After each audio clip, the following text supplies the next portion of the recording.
Sports Professor Rick Horrow inside the $1.3 trillion business of sports. You're on the record.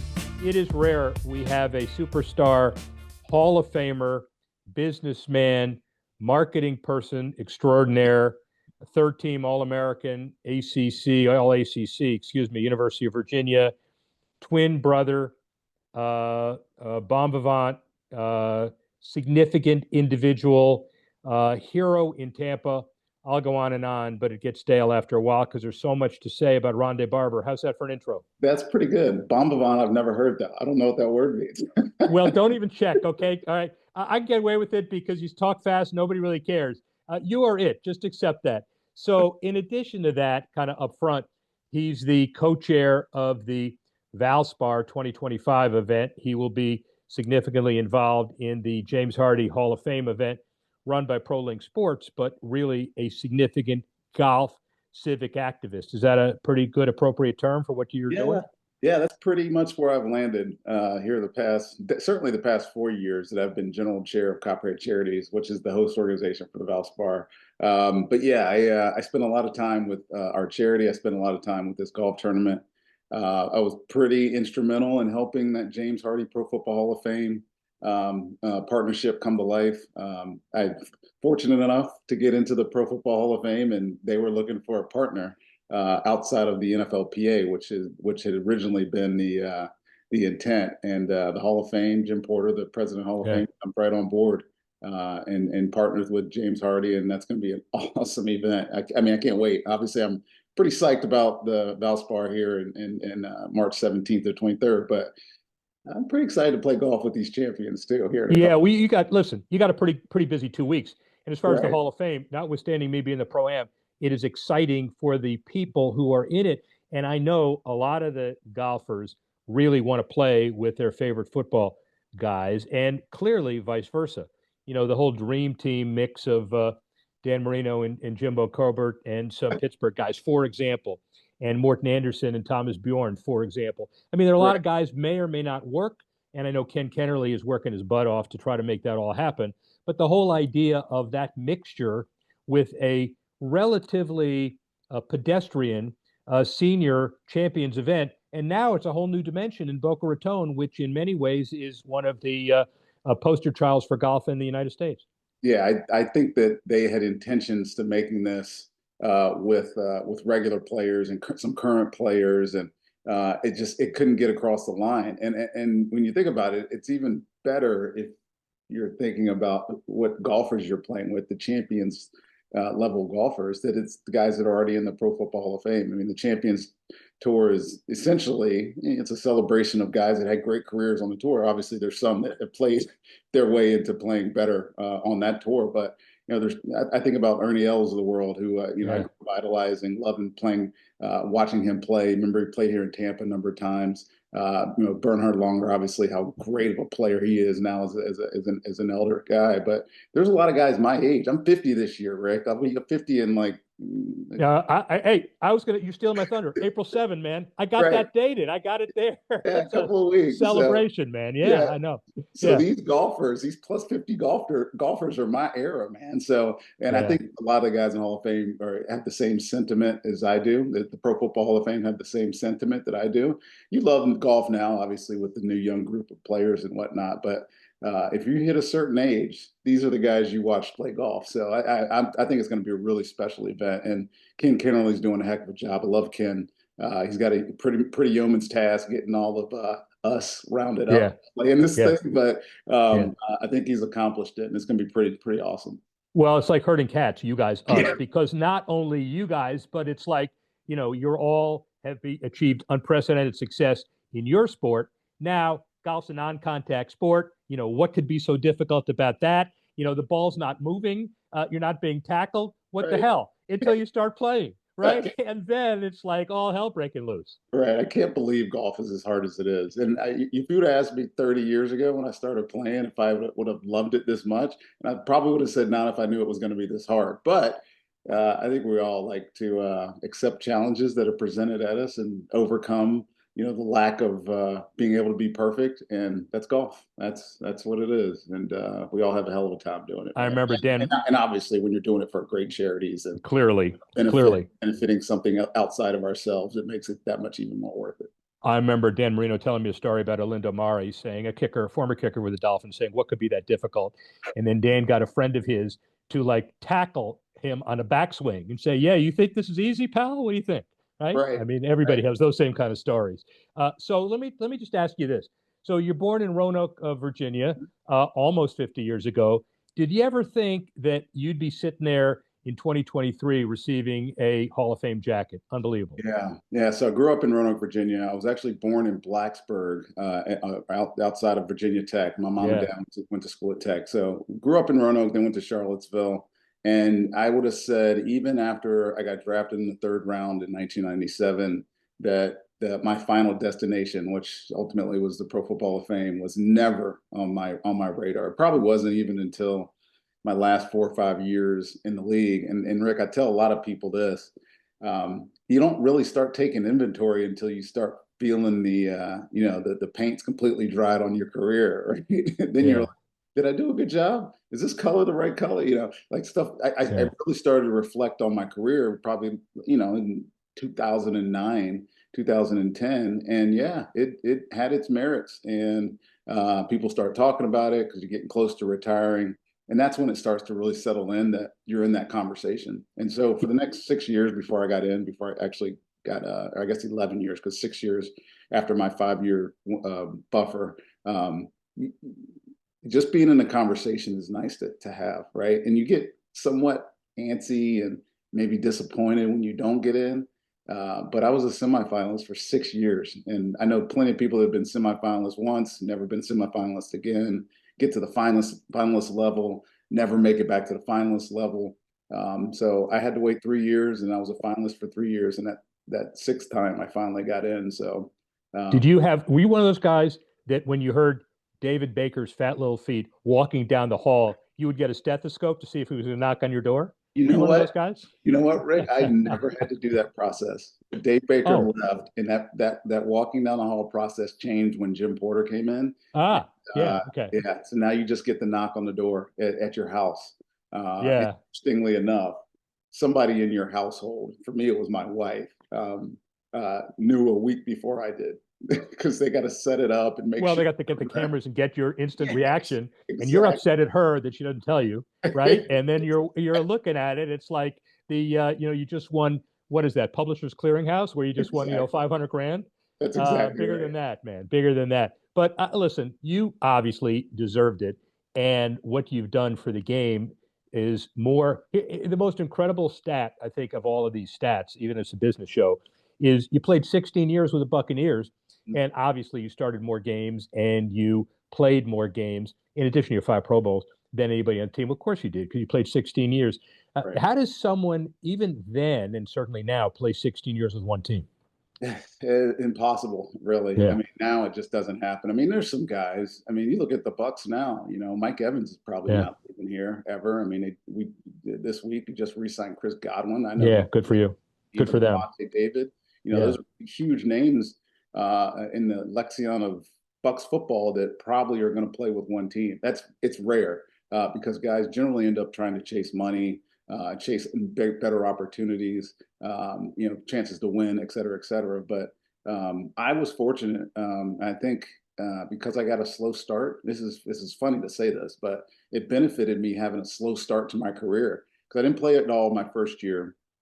And so when I signed my next contract, my second contract of my career, it wasn't a absorbent contract. It was a very low contract compared to the market, and so it kind of allowed me to stay here. And then they made it up to me when I was 31 years old. Yeah.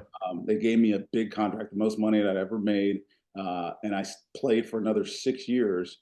And I think at that point, mutually, you know, concerned, we had each other's best interest in heart at that point. I'd have been all-time Buck. I'd been on a team with some great legends, Derek, John, Warren, two of those guys Yeah. leaving and going to play for other teams, which I think our ownership group and our front office realized they didn't want to do with me either. So I've benefited a lot from what happened before the end of my career, and I'd never wanted to go anywhere. I had some opportunities, free agency a couple times. Sure you did. There was no chance I was Uh, leaving. this is a naive question, but it's real. I mean, does that happen anymore? I mean, would people in a negotiating room say, "Look, we're going to reward you for past performance even as much as future performance"? I doubt it. I mean, there's just so much going on in the NFL these Yeah, days. The money is astronomical, and deservedly so, because the cap keeps rising with the TV dollars and the amount of revenue that's coming into the league. And so ultimately it becomes, a value proposition. So even if you love a guy, if he demands more than what you're willing to come to the market, then he's gone. He's just going to leave. I mean, the first day of free agency every year, you'll see it. There's these huge numbers and guys that are leaving or getting cut to go to free agency that you just don't expect. But it's just the way that it is, and you're only as valuable as what one team's going to pay you, and one team, especially if you're a good player, is probably willing to spend the money to get you. was there a premium built in for being a long-term Buck? How does a team evaluate those loyalties Yeah, today, given the yeah. salary cap? That's a great question. I would say like a guy like Levante is a perfect example, right? Levante's probably not the player he was 4 years ago, Yeah, but he's still a pretty damn good football player, and a guy that'd be hard to replace in so many different ways, not just on the field, but in the locker room, and what he means to the franchise and what he means to the fan base. I think I kind of mentioned it a minute ago when Derek, I'm sorry, when John and Sapp left to go play for Denver and Oakland, respectively. Nobody wanted to see those guys play out the rest of their careers in other uniforms. yeah. That's hard to do. It's hard to reconcile.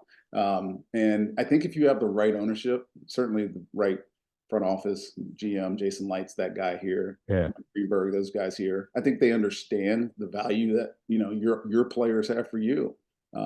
It helps your team. It helps the depth of the guys down the bottom of the roster when you see loyalty, because it's so rare in professional sports these days. But this team seems to have it, and I think it's a good thing. Yeah, well, it's a good thing as you keep winning. That's will clearly be a good thing That for too. everybody. So Yeah, it's that too. April 9, 2001. You signed the $18.5 million 6-year contract. Life changer for you, but do you feel like you were born a little too early? Can I go back in now? Yeah. See, do a little I'll start over Benjamin at Button. scratch. Yeah. I'll Yeah, start over at really. scratch right now and try to get to the promised land in 25 years. I'm really good by then. Holy cow! Uh, Well, remember inflation goes up too, so we understand that. But I could ask you if these salaries are worth it. You would clearly say they're worthy of it and worth it like any other entertainer is. But does it even strike you now that even with the formula and the revenue sharing and the salary cap as a function of the revenue sharing, very well thought out, unlike other leagues, mhm. it's still a lot of money. It's a lot of money, and I mean, you mentioned inflation. Yeah, it costs a lot more to buy a house now than it did when I bought my house 22 years Yeah, ago. but not 18.5 million, pal. I'm sorry. Yeah, I mean, it's shocking, yes, but it's not unexpected. When you see the type of money that comes in here, and it's the most popular sport in the country for a reason. It's so consumable. It's on every day. They do a great job. The league does of keeping it in your periphery, even when it's not front and center. And so there's just a ton of interest, and I get it. Yeah, the numbers they jump out at you. When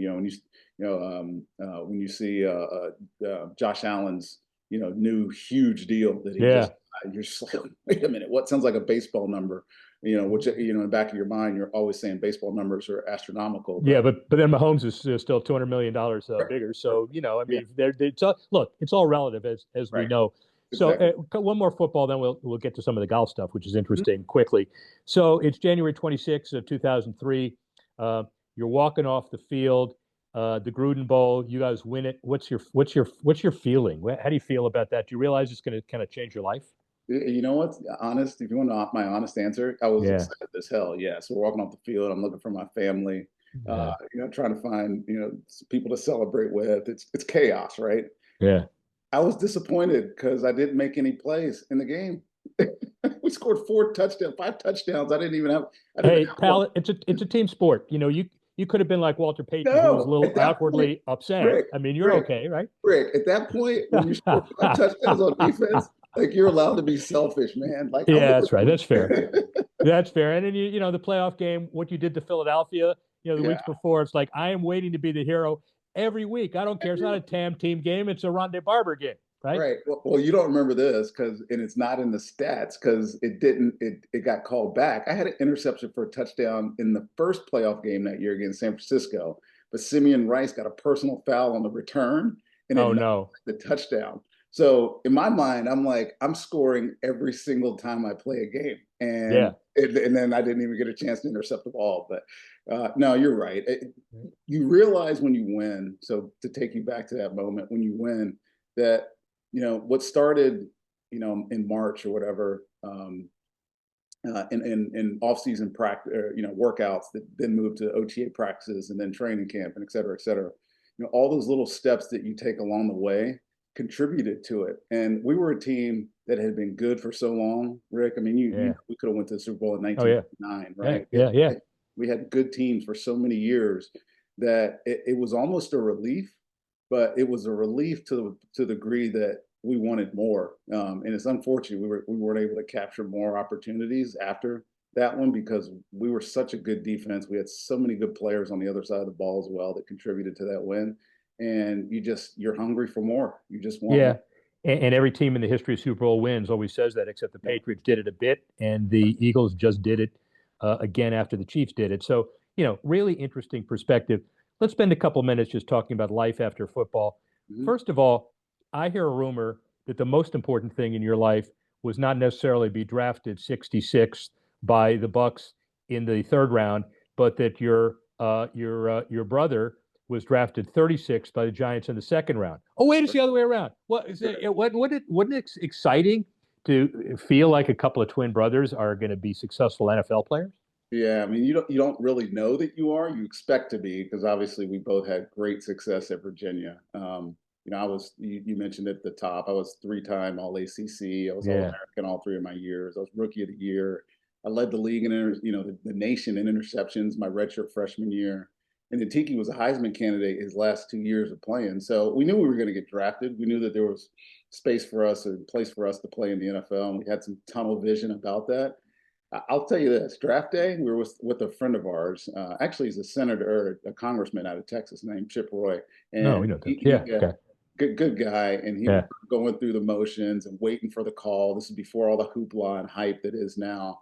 We got cameras on you, and Tiki gets drafted, and Wait. between those 30 picks, Yeah. this is my version of it. Yeah. Between those 30 picks, felt like 12 hours. I mean, it was probably only like 2, maybe like an Yeah. hour and a half between 36 and 66.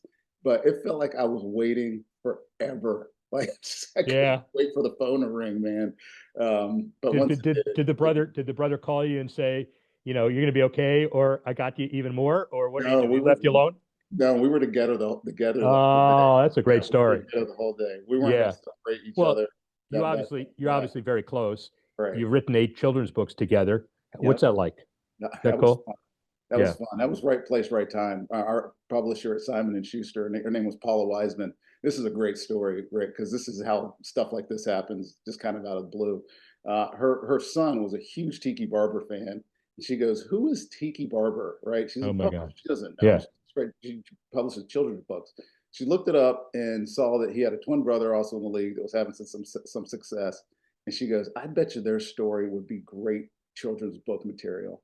And so that's how it happened. Her son introduced her to Tiki randomly, and she asked if we wanted to be authors. And it actually tied into an initiative that we were part of at the time. Tiki and I were both Verizon Literacy Champions during that time, both of us in Great. Virginia, Tiki in New York, me down here in Florida. And it was a perfect marriage of what we were already pushing on some of our initiatives. And, we ended up writing 13 books, actually. We wrote 3 chapter books, the big ones, or the picture books. Yeah. We wrote 10 other chapter books for Uh, kids that once they aged out. I missed 5. We got to do that in our next interview. Well, you asked Tiki, by the way, whether he feels like he was born too early after the Saquon contract. What do you think of that? Right, Yeah, right. yeah, Exactly. right. Same thing. Yeah, same thing. Thing. So, we talk charity. Final question.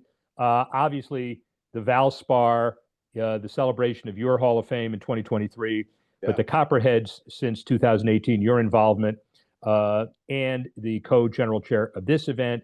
Then you come down to the James Hardie and will be directly involved. I'm excited about seeing you there. Golf is so much more than golf. It's all about charity, right?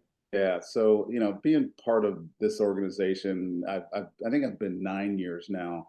Les Muma, who's a huge philanthropist in the area, brought me onto his board. A couple of years after I retired, Tracy West had me host an event, and it was easy for me to see how important this was, especially when you start realizing the dollars that this charity is giving back to local community just by putting on a golf event. And so, as my involvement increased, I realized how important this was and how special it was to me. I mean, I know in my job now as general chair with co-general chair with my buddy John Astrab, that we have a purpose. We want to put on a golf event. Yes, it's the PGA Tour, it's the best professionals in the world, but our dollar needs to hit a number to get back to charity. We have an expectation for what we want. And so it's our job as Copperheads and as this board, to get people in our community involved. That's the purpose. Get people to come out to the tournament, spend money recreating with us and enjoying great golf, knowing that at the end of the day, we're injecting $51 million over the course of our 49 years back into local charities, and that's pretty awesome for us to be able to say. And as many things I've been proud of to be part of, this is probably the top of the list right now, just because of that number. Well, you should be, and excited about participating next week, excited about seeing you again 3 weeks from then, Absolutely. and excited about having you as somebody that we can kind of tell this story about. You are incredible, and the whole community needs to be proud of your charitable work. Sports Professor Rick Horrow, speak with you soon. Sports Professor Rick Horrow talking about the opening bell, as we usually do. The top 5 issues over the past couple of weeks to pay attention to. Number 1, of course it is, college basketball as it relates to March Madness. A number of very important things as the brackets get announced and as the teams go forward. NIL, by the way, Farmers Market, Keurig, the Sprouts entity, all involved exclusively this year for the first time in NIL, not to mention the $200 million annually of corporate support from the NCAA, not only for nil and otherwise. On the individual side, Cooper Flagg, the Duke phenom, the valuation of $4.8 million, making him one of the most high-paid and high-valued college clients heading into the event. The corporate issues, very important, $200 million, the sponsorships on an annual basis. Betting, it's at $19 billion, 19% of Americans participated in betting. The 81% are lying. They do, that probably don't mention it. Heck of a lot different than before when it was illegal to do what they're doing now.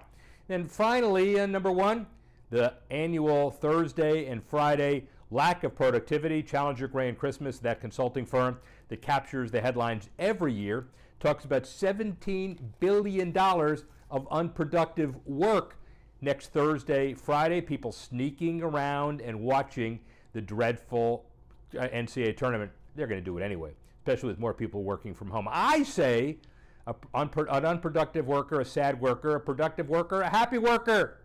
Keep doing it. That's number 1. Number 2, when you look at the numbers and spending, the average men's basketball budget of the 4 number 1 seeds, about $14 million, is just a little bit higher than that of the number 7 seeds, about $13 million, and the number 8 seeds, about $13.5 million. Most of that, however, a fundamental difference from the other teams in the Power Fours and the other conferences, except for Grand Canyon University, who was about $3.4 million. Everybody else, the biggest mismatch, look at the numbers. Kentucky, number 3 seed at $24 million, playing Troy, the number 14 seed, at $1.8 million. We've been saying all along, money can't buy happiness, but you sure as hell would rather have it than not have it. That's number 2. Number 3, focusing more specifically on the SEC, for example. They earned $26 million with 14 men's NCAA tournament bids. How it works is out of a major pot. the pool between 50 million and 60 million. Then the teams going to the big dance get a performance bonus of $2 million for every time they go to a next round, which means a win because they go to the next round because of that. The pool is between 170 and 180 million dollars, and the SEC this year gets a lion's share, something never seen before. That's number 3. Number 4, NBC, Comcast, the Olympic numbers, the $3 billion broadcast extension to 2036, the IOC, they've telecast every games since 1988 and every Winter Olympics since 2002 with the current $7.6 billion contract. Salt Lake, the Winter Olympics 2034, that's at home. LA, Summer Olympics 2028, that's at home. But the bottom line this year that might be different is this is a partnership agreement, not necessarily a rights fee agreement. Hospitality, awareness, newfangled technology, whole host of other issues that come into play, and this $3 million, I can guarantee you, is leveraged a lot more and a lot more significantly than it ever has before. That's number 4. And number 5, the long overdue but now in place Marvin Harrison Jr. deal settlement with Fanatics. The Fanatics representatives say the jersey sales will be on the market pretty soon. They would have been paying him about $1.05 million over the last 10 months. Harrison and his lawyer denied any agreement was binding, but the game jerseys for more than 35,000 autographs was one of those issues that was on the table. Every other deal with Fanatics seemed to have gone very well.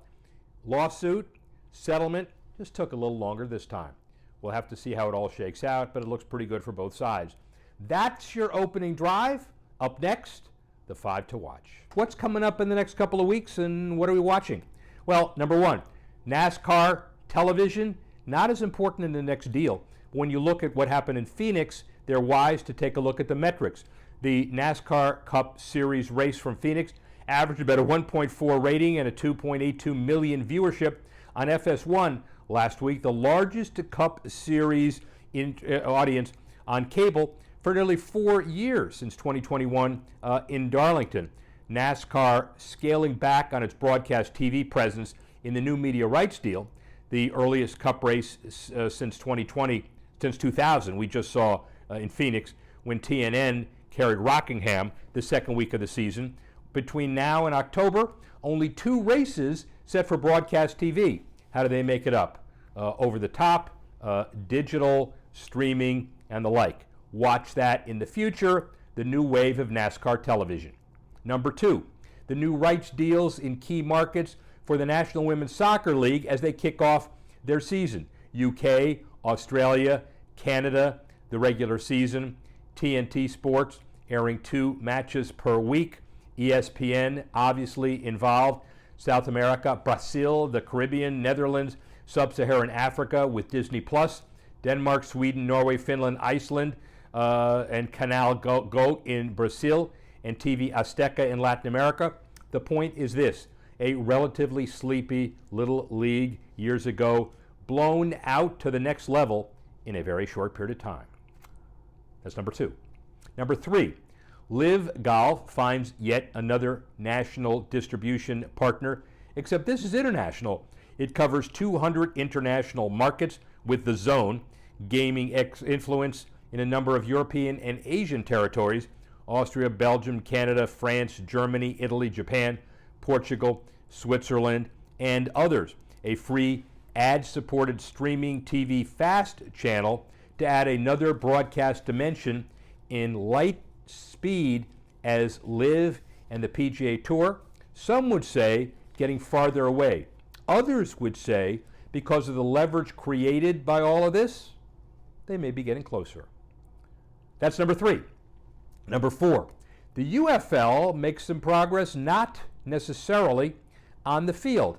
The Texas-based division called FAST will work with both established and emerging sports media and technology companies to test and launch innovations and services that will improve the sport.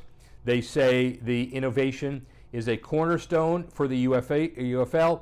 Skill Corner, a computer vision entity. MindFly, working on player point of view cameras, and sensor-based ball tracking technology. Just 3 examples of what the league hopes will deflect away not only from the on-the-field issues, but complement them as well. That's number 4. And then number 5, Gary Bettman, NHL, doing it again. Verizon and the NHL building a hockey technology laboratory inside the Prudential Center. It's beginning to deal with the ability to test technology, to test player reactions.